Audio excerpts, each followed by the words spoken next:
Welcome to Inspired, a PLTW podcast.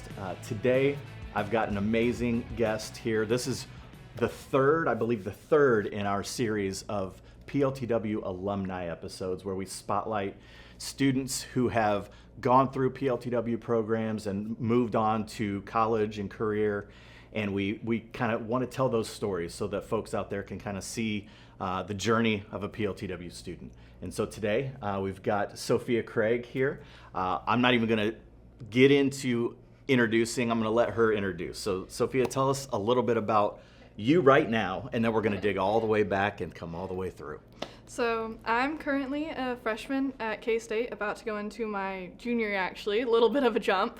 But I am in the Bachelor's of Arts program with a specific focus in studio art, with a plan to get a master's in art conservation. And so that's kind of where I'm at and going through all the college things. So. Yes.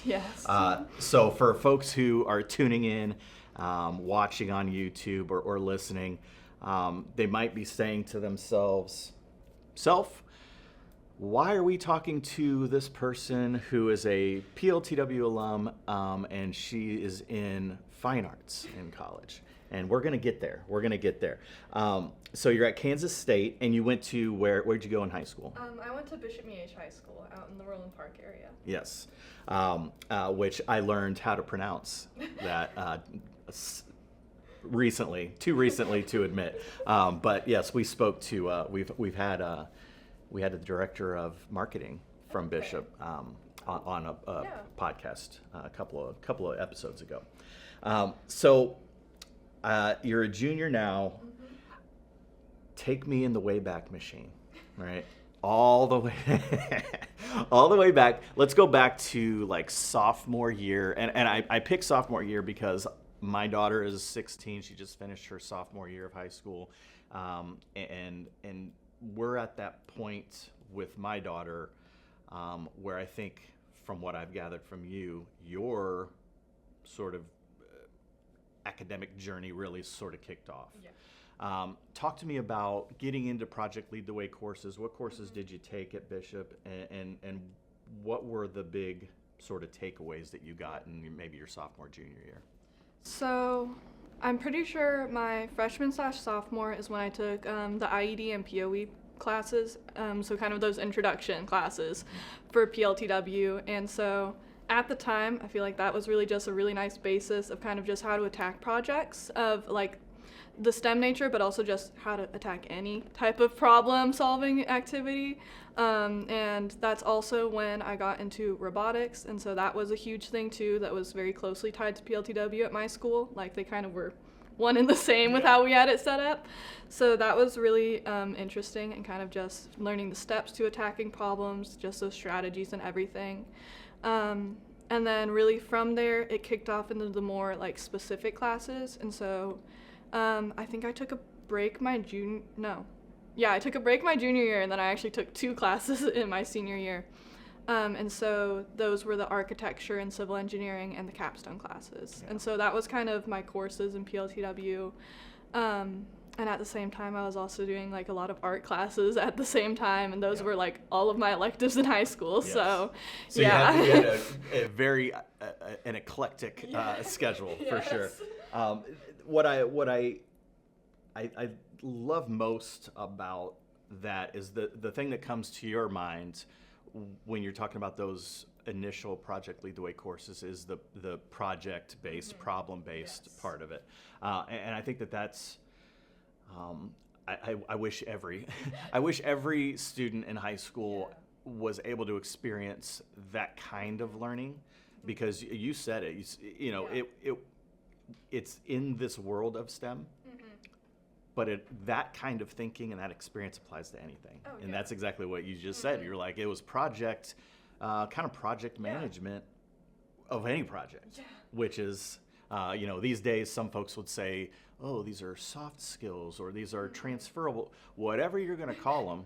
They're really, really valuable. Yeah. They're good skills, yeah. Yeah, exactly. I know, because those classes definitely were very different from anything else I ever took in high school, because like you said, they're only projects. So like we'd get a prompt, you get like a little like fake client or something, and then you'd go from there, and typically you had free reign or like whatever the client's aspects were. And so I'm like, those type of skills you make, they are like, obviously we're doing STEM situations in them, but like that really is your whole life. Even if you're not STEM, you're gonna have a client or like a problem you're solving. So it's amazing. You mentioned freedom. Yeah.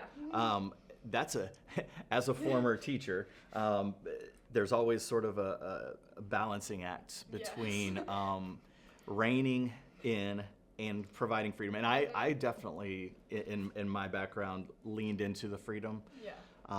When you are a high school student, when you are in these project-based courses and you're being given that freedom, what impact do you think that had on you when you were 16, 17? I think it really, I think actually helped me bring in my more creative side to things. So I loved STEM, and obviously like that originally was what I was going to pursue, was structural engineering or architectural engineering.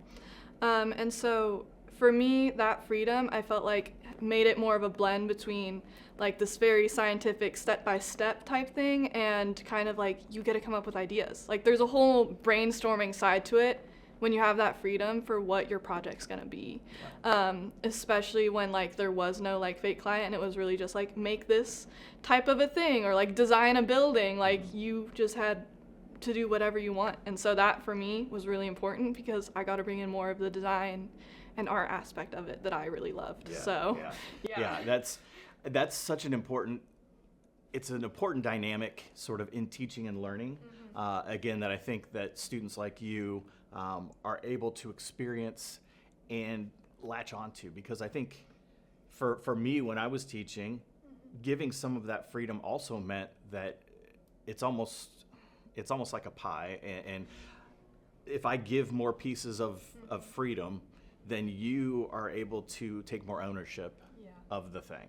And so it feels less like a project that's been foisted on you, and more like a project that you get to design to and build. Like it's your own project and not just another assignment. And yours is going to have its personality and its spin. Yes. Opposed to the next group or Yes. whatever. Awesome. Oh my gosh. Really cool. That just brings one assignment to mind that I did in my civil engineering architecture one. We had to make houses out of cereal boxes, and this was like our first assignment in the class. And so everyone's like just making these simple houses, and then mine was just bright pink compared to all the other ones. I decided to paint it like pastel pink, and it was a Victorian era style house, and I'm like, just things like that. It was just so fun to add a pop. Yeah, and there were a little pop of color. Yeah. And you were thinking about a style that maybe other students in the classroom were like, they didn't know Victorian what. Yeah. See, that's I love that. Yeah. I love that you were able to take your sort of your inner interests and personalities and really apply reflect it. Yeah. Really cool. Really cool. So, you work through those initial courses in Project Lead the Way. You start gaining these skills. You go into, the junior year and senior year, and you start thinking about, the big stuff, right? You get to that point where it's like, okay, I want to, what's the next step? Is it college? Is it 4-year? Is it 2-year? Is it workforce? Yeah. When you're in that frame of mind, what was your thought process? What was your, I know this already, but I want our audience to hear sort of this journey. So you decide, okay, I think I'm going to pursue a 4-year school. You've got all your credits and all of the things squared away to make that step. How many schools do you apply to? Where do you apply? What's your process there? So my process was a little different. So in my internships, I actually grilled people on what they went, where they went to college, what they talked about, kind of similar to just asking questions like you are right now. And so that really helped me hone it in, because I did that my sophomore, junior year, those summers. Well, technically my junior and senior summer, but Yeah.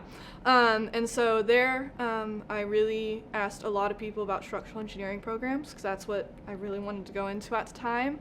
And so I chose K-State because it was the only in-state school that had a structural focus for their architecture program. And so I really just applied to the one school and went there, which not crazy common. Most people apply to multiple, but K-State, it was in-state, like financially it was well, and I know a lot of people from my high school go there, so I'm like, let's just do it. I don't think I even toured this college before I went, actually, so yeah, I was like, we're gonna go. We're just gonna, that's our choice, and so I'm there now. I'm loving it. It was a good choice. I'm absolutely loving it, and the art professors I've actually met there are fantastic. Looking back, I may have applied to like actual art school or something if I had known I was gonna go that route, but I have no regrets. Like I'm loving K-State, and so really for me, like choosing college, it was really just looking a lot at the practicality of it. I needed a lot of scholarships and everything, so financial aid was a big thing for me, and also my program was very niche at the time, and so I was like, there's only one option that offers it, so that's where we're going. So when we drove in this morning and we grabbed a little coffee and we're kind of talking a little bit, and the more we're talking, the more we're like, oh, wow, like our journeys are very similar, and so I that resonates with me because I had a similar experience which I shared with you, and I'll share here. When I was in high school, I was very into science. As you were with engineering, and I thought I was gonna be work at Eli Lilly or something like that, and I to this day love science, and I transitioned from that realm into something that ultimately I was naturally better at. And so my freshman year went from biology to English education, which we'll talk about how different your classes are these days in a minute. But I had a similar thing where I realized that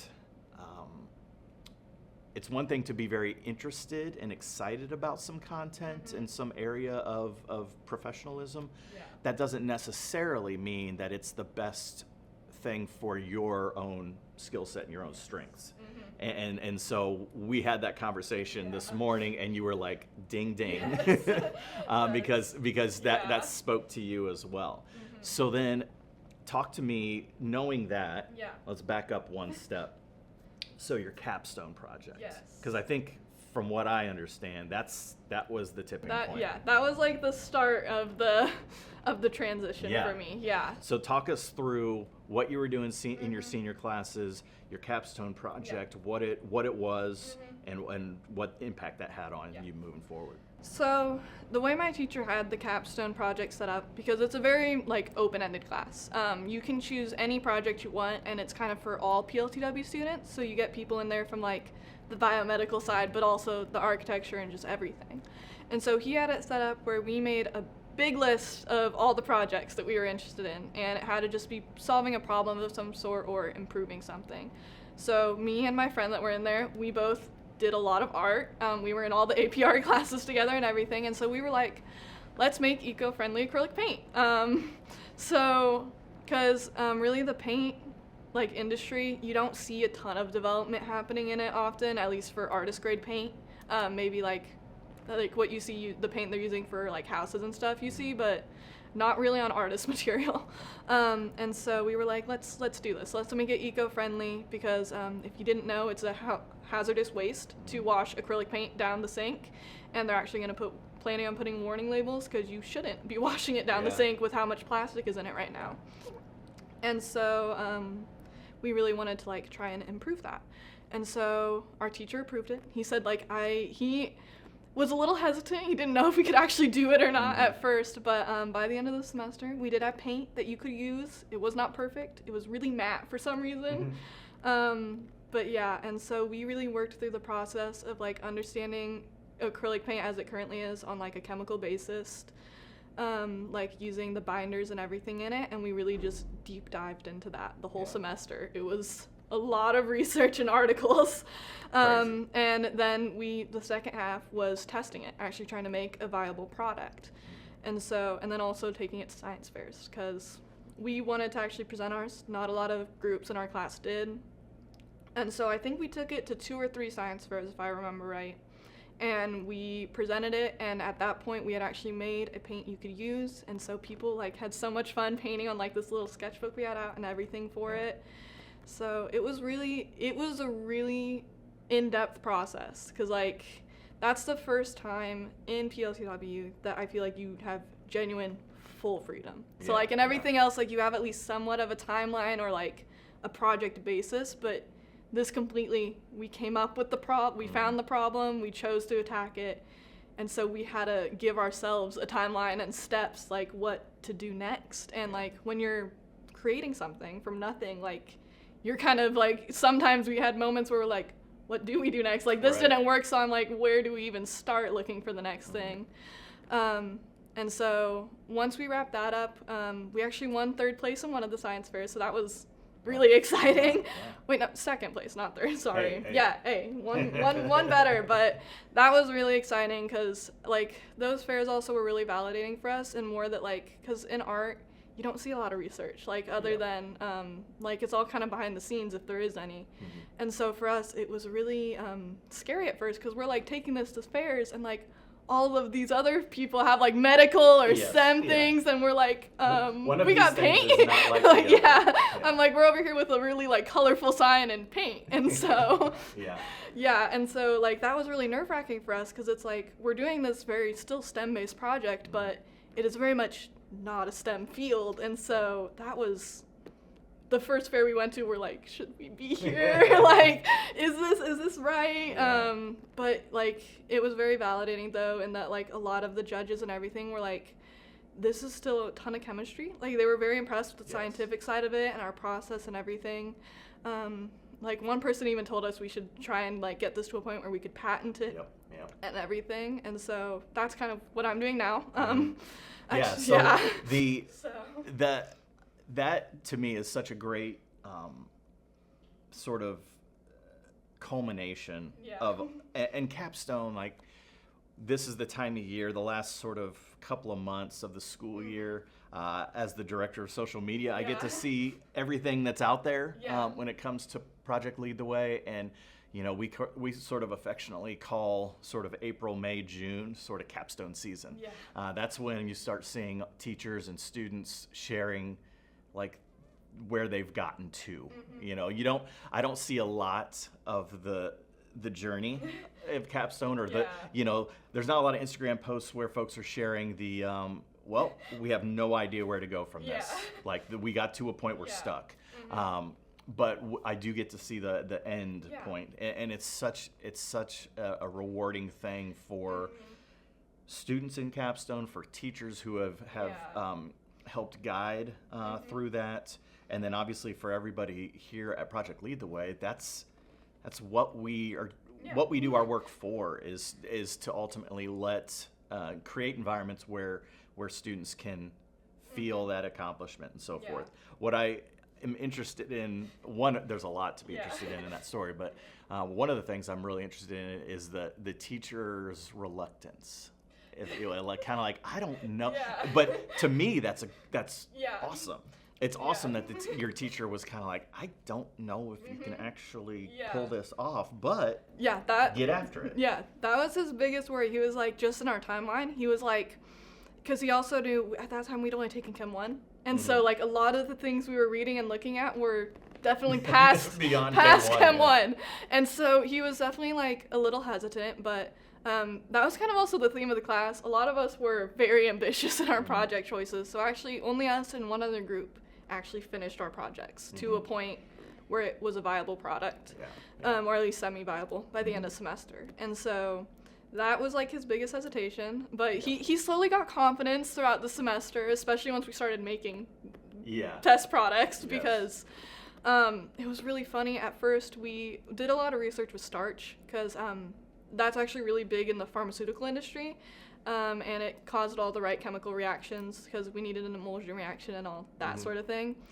And so we were cooking starch in the classroom because we didn't wear it in a lab. We were just in the classroom, so we had a little burner, and we had like heat gloves on, and we're over here cooking starch to make it more viscous.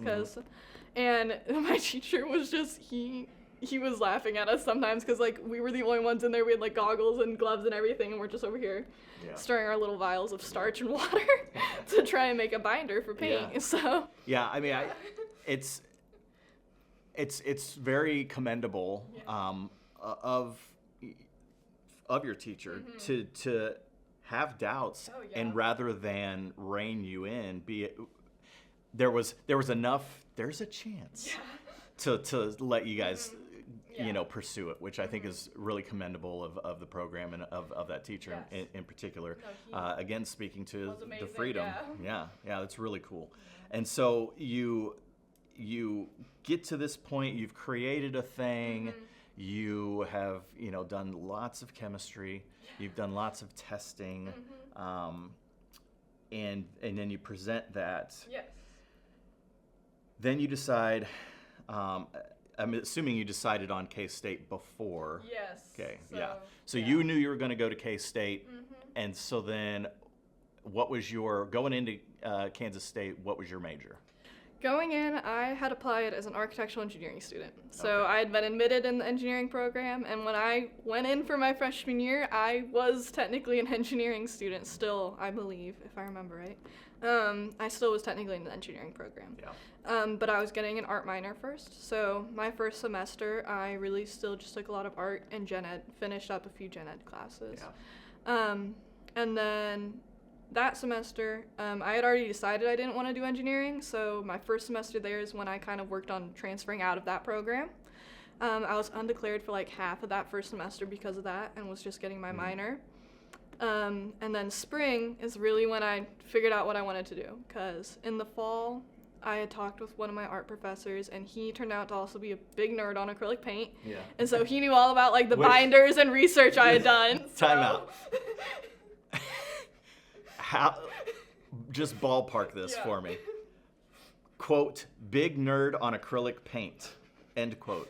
How many people in the world do you think fall into that category? I have no clue. There's not even that many artists I've met that know like the amount of knowledge I have. You need a t-shirt. You need a t-shirt that says I'm a total like acrylic paint nerd, and like nobody would think. It's really funny because really it's only the professors, there's two only that I've met in the art program that like have kind of that background knowledge of like how the paint's made. Because that's really what you got to look at, and not just the parts of the paint application that are applicable to artists. Because there's still a lot of actual chemical side of things that you can look at as an artist and consider in choosing your mediums, like how it reacts to light and all of those sort of things, and the temperature it's supposed to be kept at and that sort of stuff. But really understanding like the specific ingredients and like the polymer science of it, whole new ballpark. And I got really lucky that he was also interested in this, and so me and him just nerded out about it. We talked about it. And now we're doing a research project with that, kind of further developing it to a point where I can publish it and all that this summer, actually.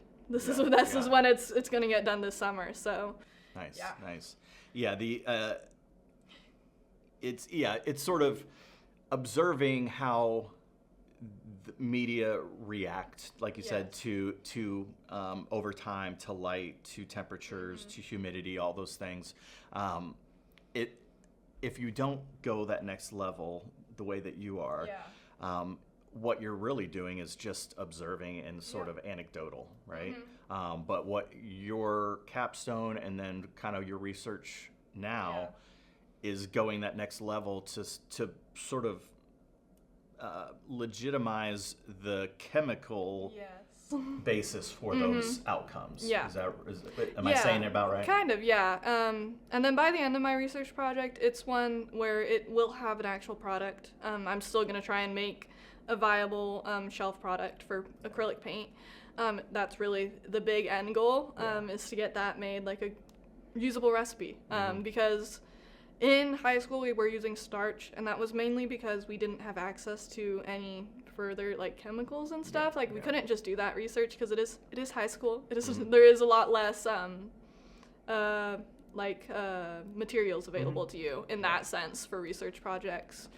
And so now that I'm in college, it is definitely a lot more open-ended and a lot more into the chemistry side of it, and I'm loving that. I very much love science. It definitely was not my career path I learned during college. So I really love art conservation in that sense, that it's a really nice blend of the two. So yeah, that was my takeaway from just my initial conversations with you to kind of learn what it is that you've been working on, was sort of the science and the chemistry is integral to what you do now, but it's not the only. Yes. It's not the sole goal, if you will. Yeah. Which I think is great. I really think it's a super cool sort of amalgamation of things that you learn in a PLTW environment, and then your own sort of interests and skill sets. And you know, that's kind of the, you know, as you told that story, I'm sure folks are listening and watching and they're like, wait a minute. He's talking to this college student about their PLTW experience, and she's not in engineering. Yeah. She's not in, computer science or biomed.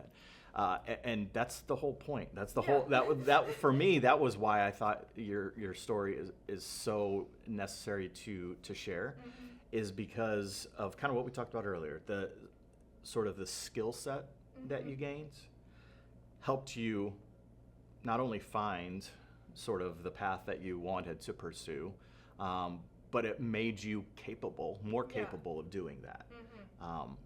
So talk a little bit about, a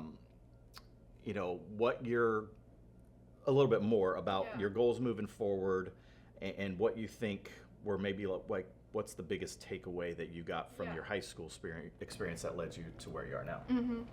So my plans right now are to finish off my bachelor's degree first, my 4-year, and then grad school for art conservation, because there really aren't any undergrad options for that. So grad school. So I'm going to hopefully get an internship with a museum or lab next summer, and then work from there. Really, that'll really make it concrete that that's what I want to do. For me, internships really do that. Just getting hands-on and seeing the work you'll be doing. They're really important in that sense. So, and then grad school is kind of anywhere and everywhere. There really isn't a lot of conservation programs in the Midwest, or any to my knowledge. So that's really my plans for the future, is to go at that, and the end goal is working with a museum or a private practice in conservation. And then overall, just throughout, from literally freshman year of high school till now, and even further from now, my experience in PLTW and just those form of classes and projects and everything, they really taught me, at least for me, to take your time, and that you can't really be behind, in the larger sense. Not in a project timeline. You obviously, you have a due date, you have a timeline, but in the larger sense, there's no falling behind. Because, for me, at least, one thing that was really scary when I went to art from engineering is, I was worried that, I'd be starting over, or, swapping degrees or something like that, and changing so many times. I know it scares a lot of people. They're I need to figure out what I need to do. And for me, I'm one thing that I feel is kind of just a culmination of a lot of advice I've gotten is, really, you can't be behind. Everyone has their own timeline of life, and I know people my age that already have their own apartments and are going trade school and have a career and everything already. And then I'm over here doing a 4-year and still living with my mom when I'm on breaks. It's just, everyone has their own path, and really not being scared to start over was a big thing for me. Just jumping ship and doing what I felt I was a lot more passionate about, rather than what I thought would be a stable, good career that I just know a lot about. That was a huge part of it for me. That's one of the things that we hear a lot when we talk to PLTW students, when we talk to teachers.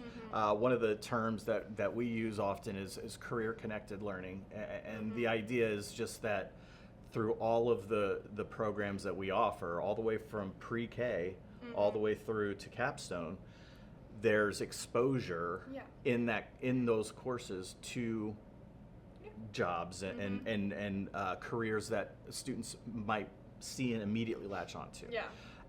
And I think what's misleading about that is that folks, the assumption would be, if we have structural engineering as a career connected, an example in a PLTW course in high school, that it's only to drive students to that. And what I would argue, and I certainly would do this, is to say it's really more about the exposure. It's more about see this thing, maybe you love it and you latch onto it, but maybe it also shows you the truth of every element of that career, and it gives you the vivid picture enough that you say, that's not quite what I want.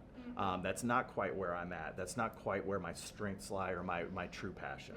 And it sounds to me like that's kind of the experience that you had, where you had the courses, you saw the things, you did see something that you thought was it, and then you readjusted and recalibrated. And that speaks to, you know, your own personality, your intellect, your grit, flexibility. And I think that's great advice for anybody listening, any classroom of students that's you know, sophomore, junior, senior, is I like that it's you said you can't be behind. Like it's not a thing. No, it's not. Which is I never thought of it like that, but like it's not a thing. It's your journey. It is your track.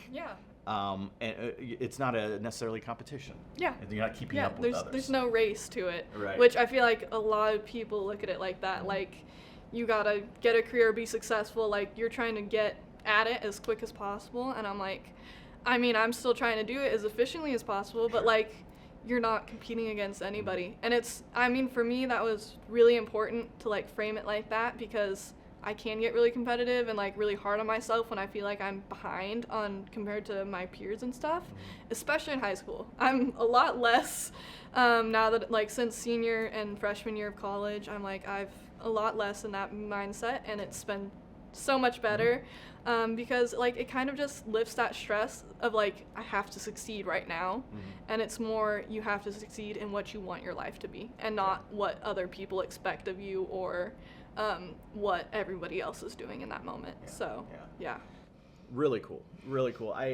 When I spoke I was introduced to you by a team member here at Project Lead the Way, Martha McCabe, who works a lot in the Kansas City area, and she does amazing work, and we love her. We do. I mean, it wasn't that long ago, she messaged me and she said, and I'm paraphrasing, but boy, do I have somebody for you. And so she gave me a little bit of your background, and I just thought, I can't wait to find the right time to have Sophia on, because this is an episode that I think is not just, you know, it's a great opportunity to share your story, because I think when we've done these alumni episodes like this, it's so valuable for teachers, I think, for teachers to go and like show them or have students listen to them.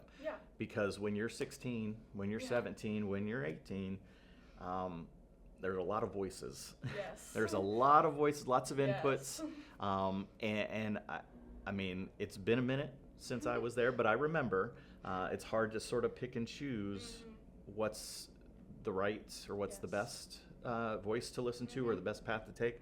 And I think real examples, real world examples like you are the most profound way to help high school students either find their way or understand that finding their way might be unique.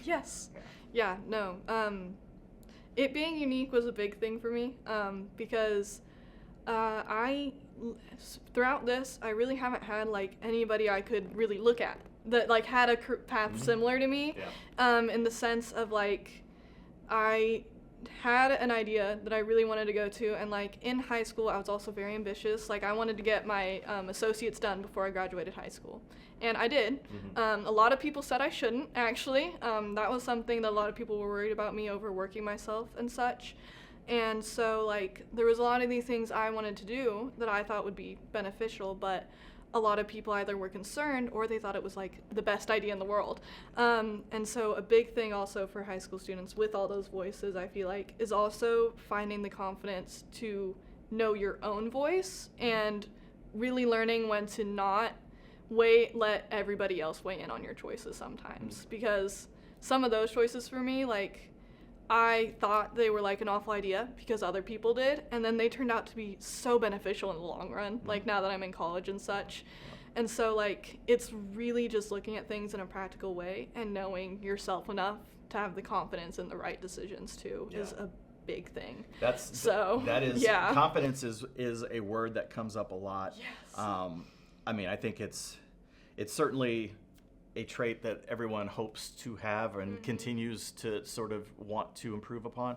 But again, I look at students like you. I look at students that I've observed and visited in schools all over the country, and that's been one of the words that always comes to mind when I see Project Lead the Way students sort of in action, whether they're presenting their capstone, or if they're just showing a project that they're working on, or they're explaining what they've designed. In any way, in any of those formats, Project Lead the Way students, as a generality, seem to have a level of confidence that I don't remember having as a student. And I think it comes from a lot of different places. Maybe they're just naturally confident. But I tend to think that there's something else going on with the way that content is taught, and the freedom that students are given, that confidence builds.